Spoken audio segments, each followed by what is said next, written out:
investors. I am here with the Property Challenge podcast. I teach investors all around the world how to become real estate investors and How to overcome their challenges.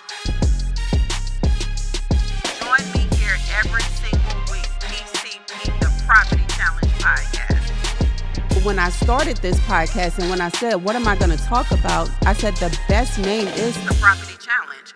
Hey investors, welcome to another episode of the Property Challenge podcast with your host, me, Terrica Lynn Smith, and I am about to put you guys on game. Okay, so one of the things we talk about on this podcast is just challenges in real estate. And the biggest challenge, one of the biggest challenge I believe I personally ever faced was the show me the money, baby, right? Like when I was building my real estate portfolio, at first I didn't have investors. Like it was just me. I bought my first house. It was $5,000. I used my tax return to fix it up. I went to the bank, I leveraged it, and then I was able to go get other real estate. Well, the bigger I got, the more I realized that I wanted to have more partnerships. Now, guys, I had no degree in setting up partnerships. I did not know the right way or the wrong way, right? So I was like, if you put the money in, then you my partner. It took me some time to realize that all money is not good money. Like I was involved in a partnership and this particular investor, he was so angry all the time for no reason. Now, he didn't show himself to be angry. In the beginning, he was super nice. He was super sweet. But when we became business partners, when we signed that contract, when he sent the money over for us to do business with, he was a complete jerk. I could not stand the partnership I was in. I hated talking to him on the phone. I hated giving him updates. And it made me realize, I don't want to just enter into a partnership based off of somebody having money. Because the headaches I'm having now, I didn't have all that on my own. Now, I could have easily said, you know what, I'm going to just go back and do my own thing. I'm not going to take investors' money or anything like that. I remember literally this guy was yelling at me at the top of his lungs because we were not done by the completion date. And he argued me down. Now, how many of you know I can't control Mother Nature? So if it's raining, if there's things like that that's going to slow up the project, it's just what takes place. You got to account for that in a project. I mean, he was yelling at me at the top of his lungs. And I literally said, just like this in a super calm voice, hey, my husband don't talk to me like that. So you for sure not going to talk to me like that. I don't care how much money you put inside this deal. At this point, none of it matters. And so when I talked to him like that, he was so upset because I felt like a woman could not stand up for herself with him. Like he always had an issue with women in authority. Again, I was blinded. I was like, show me the money. He's coming in. Now I'm able to do way more projects than what I was able to do at first on my own. So I just naturally thought it was a good deal. So I want to talk to you guys about the red flags of just taking money from investors with false expectations. Like people be like, I got scammed. I got scammed. Did you really get scammed or did you just not understand the investment? Because there's some people who's out there and they really are scamming people. Like those people that's telling you put $100,000 here and I guarantee you in 3 months, I'm gonna give you a 40% return. That's not gonna happen.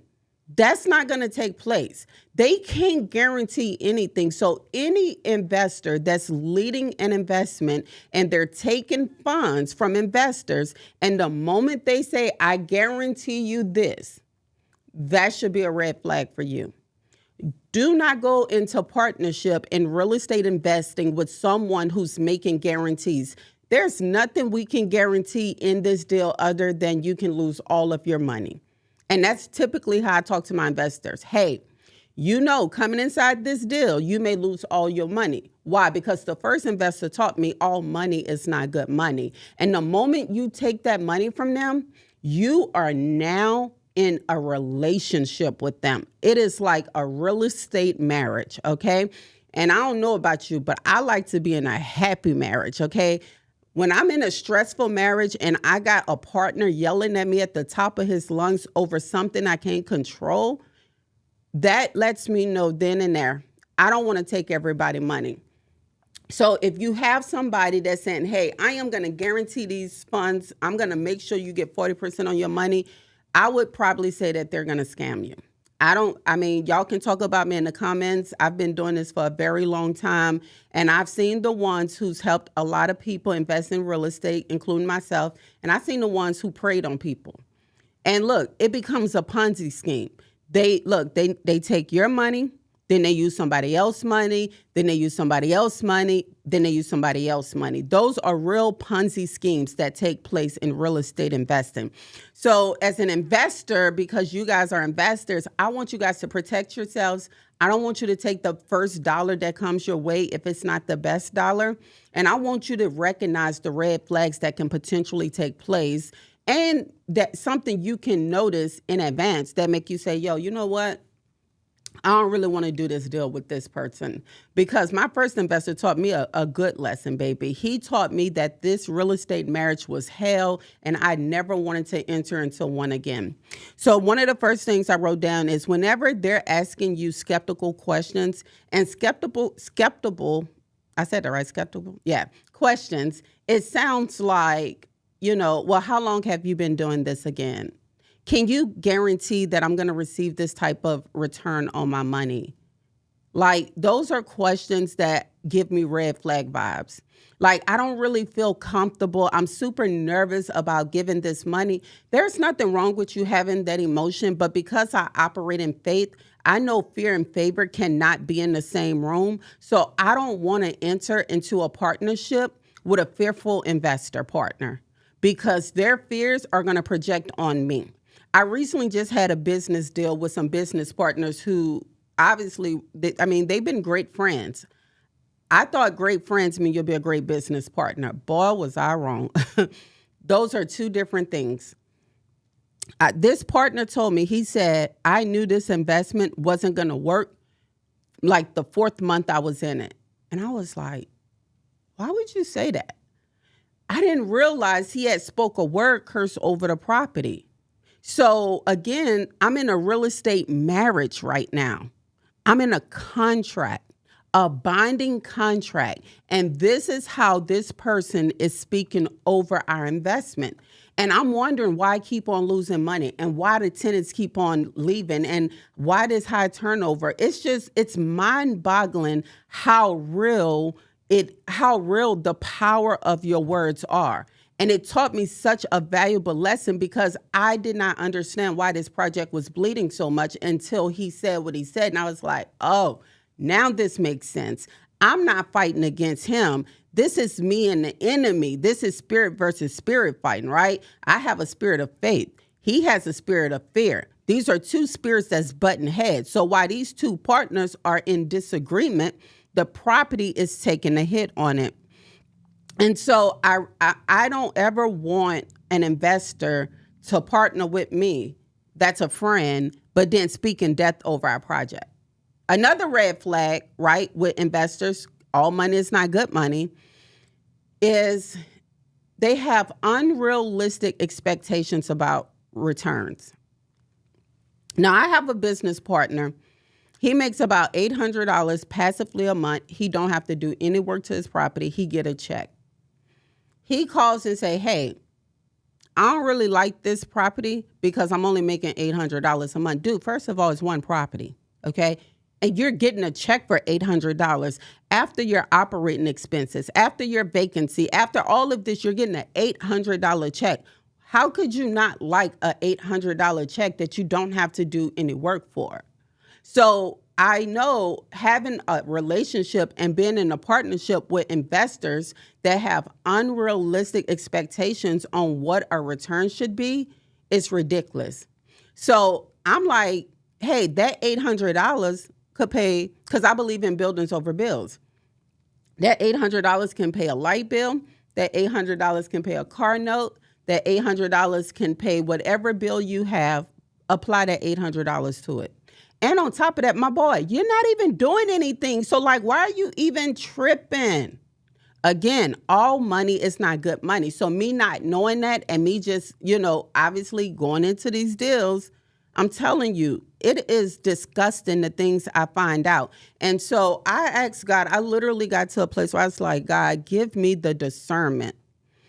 I don't want to just discern if the person is right or not in a real estate partnership, because at this level, I do got to have investors because we buy so much. But God, I want to be able to discern the spirit that's behind it. Like, show me that discerning spirit behind it, because that's the spirit that I know, hey, I can cast that spirit to go. Now, knowingly, I don't want to enter into a bad partnership. But if I'm already in the partnership, then I'm asking God, how can you help me discern what is taking place here? How can I get out of this and still remain healthy? How can I get out of this and not have to snatch somebody? Sometimes the enemy be trying to make you go back to your old ways. People be playing with you, thinking because you do real estate that you're not really about that life. Let me tell you something. There was a point in time that there was a hood Terrica. A Terrica that would just tell you whatever it is that's on her mind. A Terrica that did not care about your feelings, your emotions. This was pre-Jesus, right? So you stepped on my feet, we were fighting. You told me something stupid, we were fighting. Like, I would pass the first lick. I never waited for nobody to pass the first lick. I would be the first one throwing the lick. And so over the years, obviously, I have matured a lot. My relationship with God is very important to me. But what I also know is I don't ever want to go to jail. I mean, those are some life-size women that's in there, okay? I'm talking huge, all right? And I know that I do not want to be somebody's girlfriend. So when I'm getting into these real estate partnerships, I got all those thoughts going through my head. Like, do I really want to be somebody's girlfriend in prison? This person is going to send me there, so I probably don't want to do business with them. So them having these unrealistic expectations about what returns should be and how small something is, I typically don't do business with that person. I've learned that I'm going to pre-interview them before I get into business with them. And some of you probably going to want to do that. One of the things you want to do, the first thing you want to write down is this. Did you pray on this deal? I pray over every single property and every relationship, partnership I enter into, because it's a real estate marriage. And God, I don't want to have a divorce in real estate marriage. I am trying to build generational blessings and not generational curses. And I don't want my children to be left with someone who would treat them horrible and or take advantage of them. So God, please don't let me enter into a partnership that's not supposed to be. It may hurt, but shut the door. It may hurt, but keep it closed. It may hurt, I don't understand. It may hurt, I'm super frustrated. It may hurt. It does not matter. Let it hurt in the beginning so it can save me from all of this in the end and save my children as well. Because I believe, and you write this down, I'm passing down properties, not poverty. Poverty has been passed down for generation after generation after generation. So if I end up in the wrong partnership, if I end up in a bad business deal and something happened to me, do I really want my children to deal with that person? You see, when you ask those type of questions going into a partnership, it becomes a different scenario. You know what I'm saying? Like, no, I really don't want my child dealing with this person. Like, if something was to happen to me and Derek got a lot of properties together, would I feel okay with Derek being with my children, making decisions? Absolutely. I trust him 100%. He's a Daniel friend. He's the one that's in that lion's den with me. He's the one that's in that fire with me. I trust that he's going to make sure my kids are being looked out for and that they're being protected. So when you're looking at this, don't just look at the money opportunity. I know you want to get started. I know this investor is going to be able to help you get started. But look, pray over that decision and make sure it's a decision that you received confirmation on and that you believe would be pleasing to God. Everything we do have to be pleasing to God. We can't just do things because we want to do things. And so the next thing I wrote down was this, right? You have a PPM, a private placement memorandum, right, for those of you who's taking investors' money, you have to have what's called a PPM. The SEC regulates the type of money you can collect from investors, right? It depends if they're accredited or non-accredited. You can't just go out there and take everybody's money and not have a PPM in place, okay? And I would prefer that you research that more because there's a lot of regs up under 506. There's Reg D 506B, Reg D 506B, Reg D 506A, Reg Crowd Fund. Like they have so many, Reg D Crowd Fund, I believe it is, right? They have so many different ways that you're supposed to report this investing that you're getting. So if you're collecting money from investors and you're not reporting it, you can end up getting into a whole lot of trouble with the federal government. I don't know about you, but I'm not trying to go up against the federal government. I have never seen the federal government lose a case like on that, like the SEC.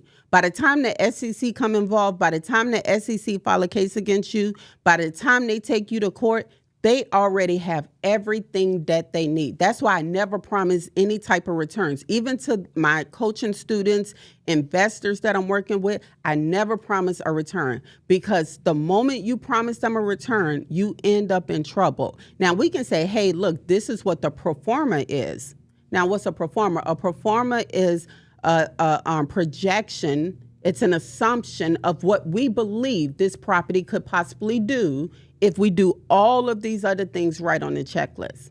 So I look at their pro forma and I say, based off of this pro forma, we can expect a 7% cash on cash.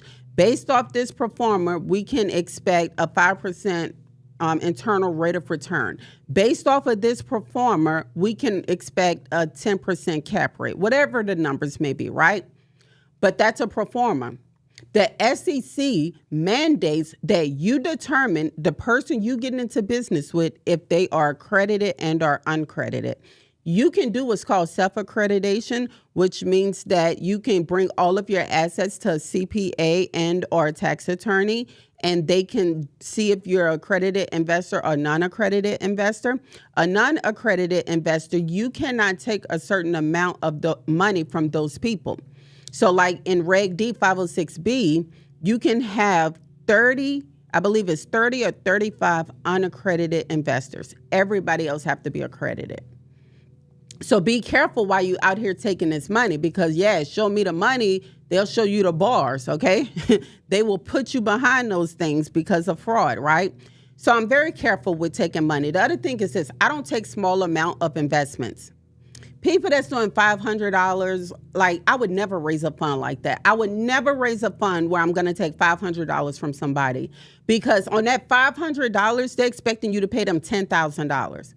I don't got time for that. That's an unrealistic return. So an accredited investor typically is my ideal type of investor, someone who makes more than $250,000 and or have $250,000 in assets that's not including their primary residence. And if you're married, it's $500,000, right? You have to have a net worth of about $1 million, not including your primary residence. Well, a lot of people is not going to pass that test. But that's part of the second test. So after I pray, then I do the second part. I do the self-accreditation. I need to know if this is an accredited investor or unaccredited. I don't take small amounts because usually those people are given their last and they don't understand the investment. And investors who understand investing, they typically don't have a problem giving you $100,000 because they know how money works. They know if they put their money in this investment, they're going to get a K1. So that means they participate in depreciation. They also know that they participate in appreciation. So when the property goes up in value, money that they invested into goes up in value. So it's just easier working with someone who understands how money works. I remember when I first got started that I was looking to try to save everybody and their mama. I wanted to bring everybody and their mama on. And so we was accepting like $2,500 investments to come into a project with us. I would never do that again in life. Y'all, when I tell y'all I returned those investor money 3 ways, fast, I could not wait to get out of those deals because those are the most neediest people who have no comprehension of how money works. And no matter how much I teach them, if they're only focused on eating, they're not going to understand what I'm saying. I can teach them how money works, and if you give it time, it's going to perform. But if all they want to do is just consume, they want immediate gratification, they want instant gratification, they don't believe in delayed gratification, I don't want to work with those type of people. I've done it before, and it's not fun. You sitting there, you stressed out, you done created this unnecessary stress on yourself by working with these individuals who's uneducated. And no matter how much you educate them, if they have it in their mind that $500 is supposed to make $15,000, it does not matter what you say. It don't matter. They are going to think that you scammed them. So I stay away from those type of investors where I get that scammy type feeling, where I feel like they gonna accuse me of something. I tell them to keep their money. Funny story, before me and David have over probably at this point 200 investment properties together, okay? David Shan, shout out to my brother David Shan, Sleep for Suckers, Social Proof podcast, right? I remember when we first was introduced, we were on a call and he said, hey, I heard you in real estate. I would love to get started. And I'm just listening, right? And I was like, all right, cool.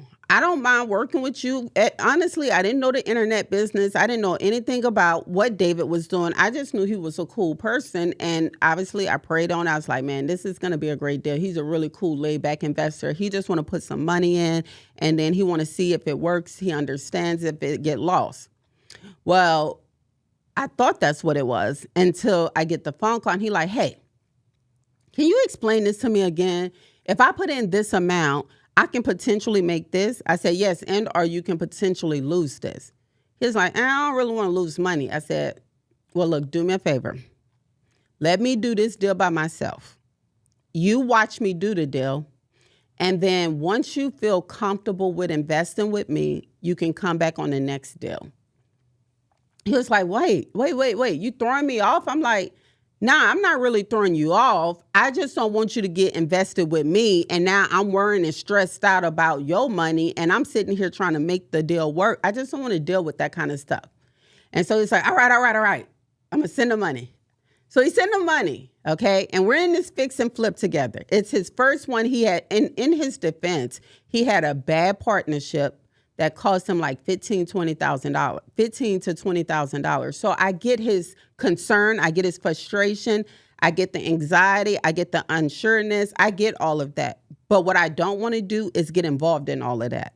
That makes sense? Like, I don't want to get involved in your past relationship drama. Like, treat me like a new person, okay? So I told him that we should finish this project within 4 months, give us 4 months to be able to finish the project. We're going to come on the market. Hopefully within the first 90 days, we'll get a contract and we'll be able to close the deal. Well, that's about 7 months. Now, y'all, I knew I was going to finish this house in 30 days. I knew that this was a hot area. So we had a high probability of selling this property for way more than what I told him. But I gave him all the worst first. So for sure, he came in. I did exactly what I said I was going to do, except I did it faster, right? I was done with the house in 4 weeks. I put it on the market, and within the first 90 days, it sold. Actually, in the first 2 weeks, it was under contract. I think he sent me $40,000, and he got back like 65 or something like that. I can't really remember the number. So maybe it was 30 he sent, and he got back 50. It's been years now, right? Probably about 5 or 6 years at this point. Well, guess what? That one investment changed his whole mindset on investing. So he said, what I do next? I said, hey, you need to invest in passive income.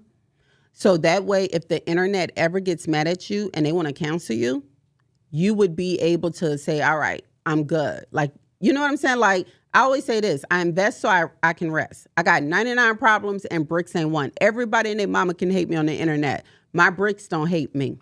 My tenants don't hate me. So as long as I'm in good standing with that, I don't really care what nobody else think about me, okay? So the next thing I wrote down, which was a red flag, right, is that you take money from someone that you believe have money, and yet you find out later that the money comes from somewhere else. So it's very important up front to ask the questions, hey, is this your money that you're investing? Or does this belong to someone else? Give you another great story. They had a lady who was inside my inner circle program, okay? We had a property. We all invested in the property together. This woman would email us every single day about the investment. Every single day. Hey, what's going on with the investment? I haven't made a return yet. Mind you, she invested $10,000 in a $150,000 investment. That's why I don't like that small money, right? I'm not saying $10,000 is not a lot of money, but when you compare it to $150,000, you do the math. So I'm like, so Derek said, hey, she's asking for all the financials. I said, well, all the financials are not complete because we're still in the middle of the project.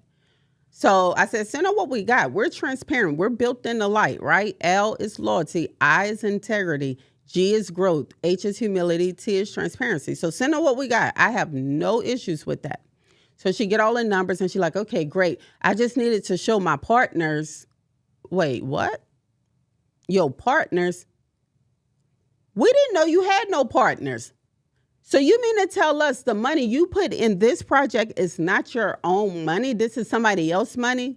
She said, yes, but I wanted to get into this opportunity so bad. I said, so how much of the $10,000 that you put in? Because it's only $10,000. It's just like, well, I ain't put none of it in.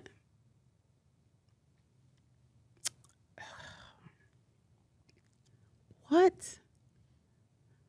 So you done went and had a conversation with somebody we do not know about an investment they have no firsthand information about. And now we're here at this point. I could not believe it.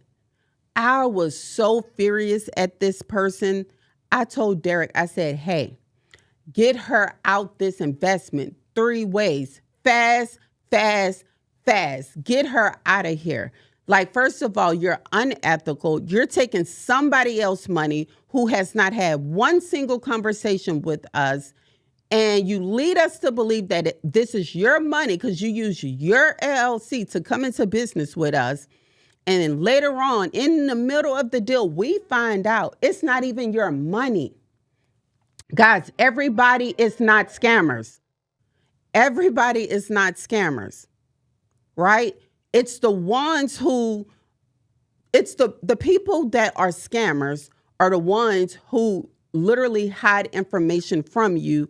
They promise you these guaranteed returns and then they don't deliver. That's the scammers. The people that do this every single day and do it for a living, those are the individuals that you're probably going to want to invest with. The ones that's going to vet you, the ones that's going to make sure you're a good fit for them. When I found out that this lady had all of these other people involved, I think she had like 2 people for $10,000. It was not worth the headache that she was bringing. So by the time I sent her an email and I said, hey, we're going to give you back your money. We don't want to be your partner anymore. She got so upset. She could not believe it. Like, what did I do? Why this? Why that? Like all of this stuff, right? At the end of the day, all money is not good money. She using somebody else's money to come and do a deal with us that the person who's putting the money do not even know what they're doing. It's the worst thing that can ever happen. So when we sent back the money, I don't know if she paid her partners or whoever she took the money back from. I don't know if she gave them back their money. But what we did was we kept itemized receipts of the email chain that we had with her, stating we had no clue that she took outside investors' money. So that way, if something happened to her with the SEC, we wouldn't get involved with it. We wouldn't get affected by it, right? And on top of that, if the partners came and said, hey, you need to give us our money, we can say, hey, we were never in business with you. When we found out she had outside partners, we returned that money immediately. Here's the proof. Here's the receipts. Go deal with that person in court. People out here are so scammy that it's ridiculous. Like, guys, stop just giving your money to anybody, including me. If I do a real estate raise, go check my records. Don't just believe because you see me on the internet, I'm who I say I am. The internet lies all the time. And I tell people that. Go look, show me a good book of receipts before I do business with you. I had a group of investors who did an investment out the country.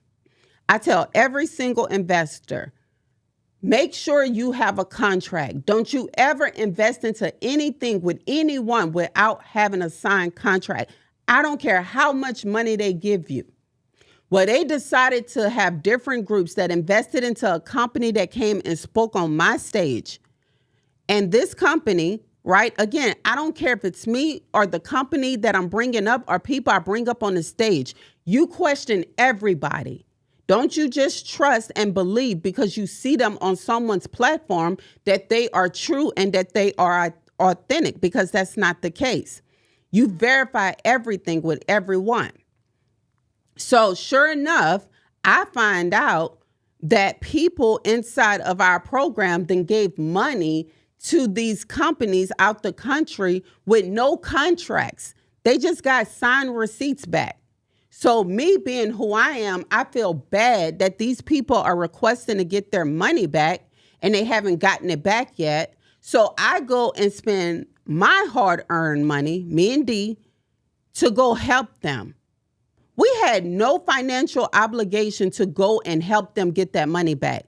We taught them how to vet deals. We teach them 365 days a year, especially if they're in the alumni program, how to do real estate the right way. What in your right mind would make you think it's okay to give somebody $5,000 without a contract?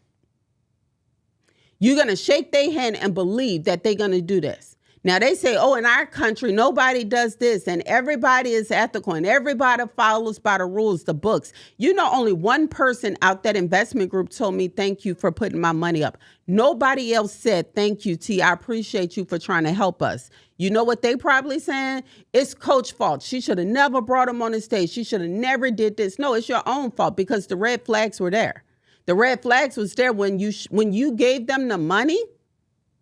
When you gave them the money and did not get a contract, that was on you. That wasn't on me.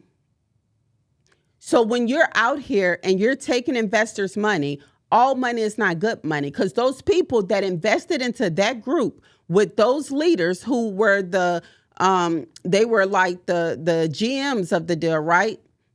Guess what? They did not do a good job. They did not do a good job. So the reason why they did not do a good job is because they did not get a contract. Oh, I got an email from them. Is that a contract? No. Especially when you're dealing with people out the country.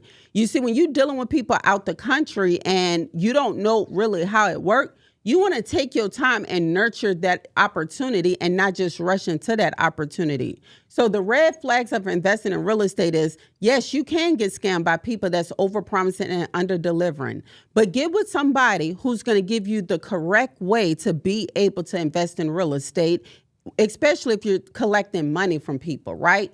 So number one, you're going to pray and you're going to ask for discernment, okay?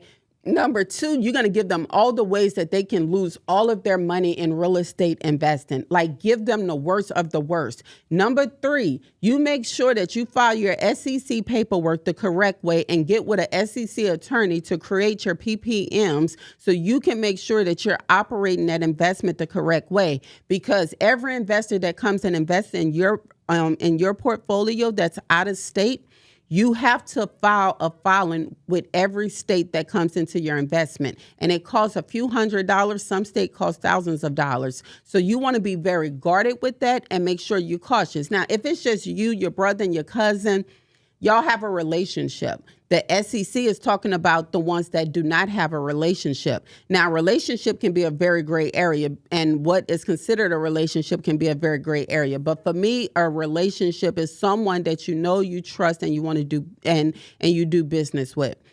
Everybody else, I'm following the SEC rules. Because the moment they make that complaint, the SEC by law have to investigate you.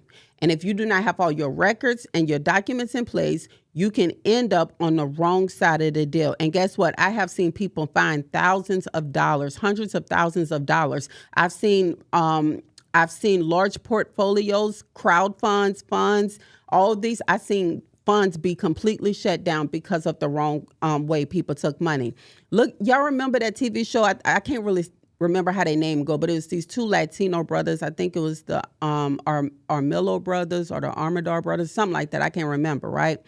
They ended up getting into a whole lot of trouble with the SEC because they allowed their name to be used on a real estate coaching program where people were not getting the benefits of what they were supposed to. And the SEC believed that they should have raised funds a certain way and not overpromise these deliveries. But guess what? I'm not letting my name go on something I'm not going to oversee, manage, and make sure it's going right. So I've seen a lot of companies get shut down because of that. There was another company called Fortune Builders. You know who took them out? The FTC and the SEC. They don't play. So all these companies you've seen around, they were not following protocol and they got shut down. And I've never seen nobody have more money than the federal government inside of an investigation. They have unlimited resources. That means they can come to you in every single angle and you have no clue what the heck is going on. So if you learn anything from this episode today is pray. Discern the person that you're about to get into this real estate marriage with. It's not just about show me the money, honey. It's about let me discern this person, honey. Let me discern if this is somebody I want to spend the next 3, 5, 10, 15, 20 years. If it's a fix and flip the next 12 months, let me discern because all money is not good money and you got to know when and how to turn away money. Thank you guys for joining me on this episode of the Property Challenge podcast. Look, if you really like this information I'm giving you guys and you just want to support the podcast, there's a link below to my community. It's the Protege community. We have these type of conversations every single week. Different friends of mine come through my community just sharing nuggets like this. So if you're enjoying this podcast, do me a favor, share it with 3 people, bless 3 people with this information, especially 3 people who's in the middle of a raise right now. And then like and subscribe to the channel. I'll see you guys next week on another episode of the Property Challenge podcast. Let's go.